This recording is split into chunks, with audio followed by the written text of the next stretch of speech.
बांग्लादेश की कैपिटल ढाका में बांग्लादेश एयरफोर्स का ट्रेनिंग एयरक्राफ्ट 21 जुलाई को हादसे का शिकार हो गया। बांग्लादेश एयरफोर्स का फाइटर जेट F-7 BGI ने दोपहर 1:06 पर टेक ऑफ किया था। 1:30 पर यह माइलस्टोन स्कूल और कॉलेज की बिल्डिंग पर गिरा। ब्लास्ट इतना जबरदस्त था कि चारों ओर धुआं ही धुआं हो गया। इस हादसे में अब तक 22 लोग की डेथ हो चुकी है, जबकि 170 से ज्यादा लोग इंजर्ड हैं। जिस वक्त यह हादसा हुआ उस वक्त स्कूल में क्लासेस चल रही थी। यही वजह है कि मरने वालों में ज्यादातर स्कूली बच्चे शामिल हैं। F-7 BGI बांग्लादेश एयरफोर्स का मल्टी रोल फाइटर जेट था। ये चीन के चेंगडू J-7 फाइटर का एडवांस वर्जन था, जिसे सोवियत यूनियन के MiG-21 की तर्ज पर बनाया गया था।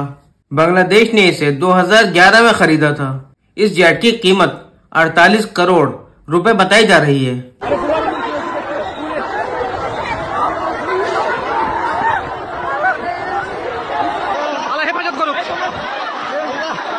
বিমান দুর্ঘটনা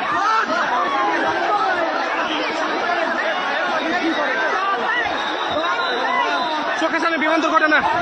সুবহানাল্লাহ, আল্লাহ হেফাজত করুক।